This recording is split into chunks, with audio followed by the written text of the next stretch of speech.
Hello everyone. We are going to correct our map that was found on worksheet 14 together. I hope you find this an easy way to do this, and I'm going to add a lot of additional information for you as we go.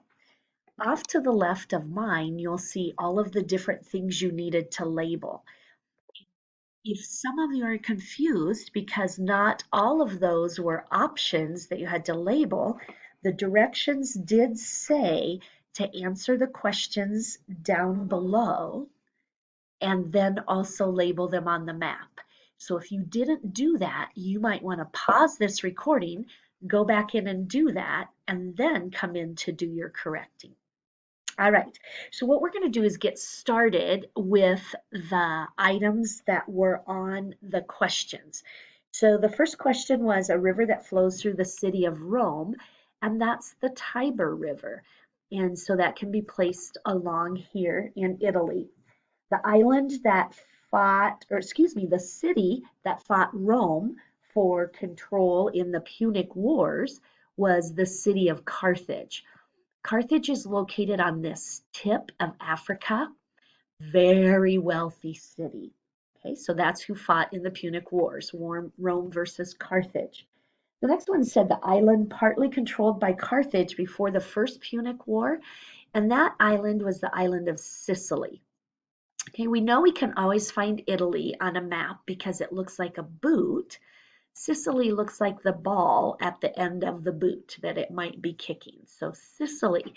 So Carthage controlled part of Sicily, and Rome wanted that island for itself. And so you can see why that fighting broke out. Then the next question was Greek city-state burned by Rome. Sadly, it's one of our 5 city-states. And so if you were from Argos, it is not you. And if you were from Athens or Megara or Sparta, it wasn't you, but it was the grand city of Corinth. And you can just kind of place that anywhere in our Greek area. If you're interested in finding out a little bit more, it was quite a battle between the Romans and Carthage. Was called, or excuse me, Romans and Corinth. It was called the Battle of Corinth. And there's some very famous paintings about it, but Rome did burn Corinth completely to the ground. All right, the last question on there said region just north of Greece controlled by Rome, and that's the region of Macedonia. And if you're like, I might have heard of that before, that's where Alexander the Great was from. So Alexander the Great was not a true Greek. He was born and raised in Macedonia, but he was taught by Greek teachers, which was why he knew so much. All right, then if we just go to the other ones to label, I think it's important for us to get Italy on there so we can always find Italy as the boot, and that can be labeled anywhere. As we move along, any of these, most of these are areas. So for example, when I pull Gaul, Gaul today is what we call France. So Gaul can be anywhere in this area and you are just fine.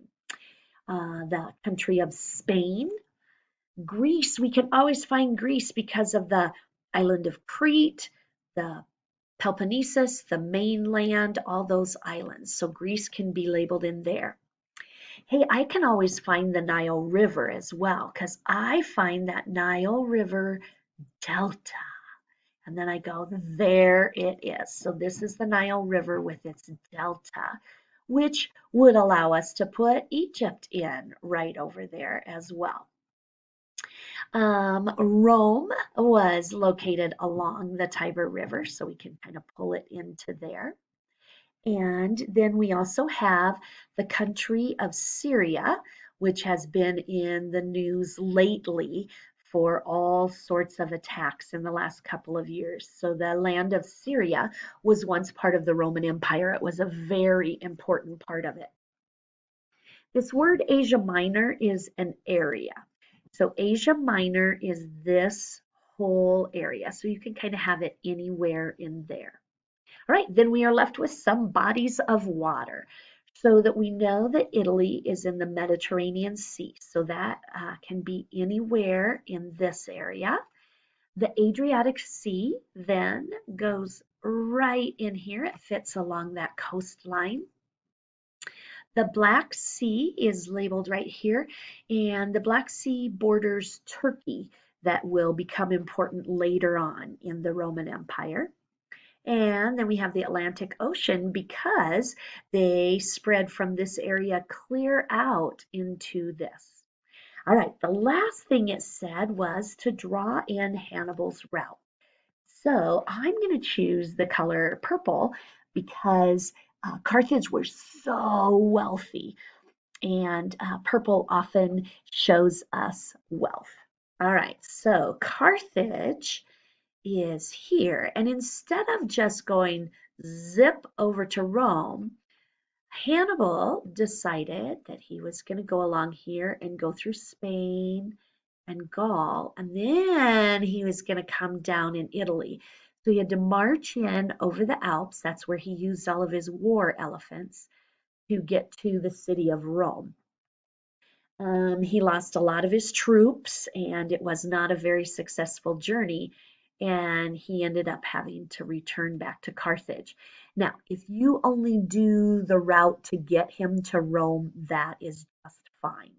All right, what I'm going to do is turn the page to the official answer key, and here we go. All right, so you can see all of those places that we labeled and that we talked about and got in our map. Now, I hope you are enjoying your reading and your learning. Please know that if you have any questions, make sure you ask. Have a great day.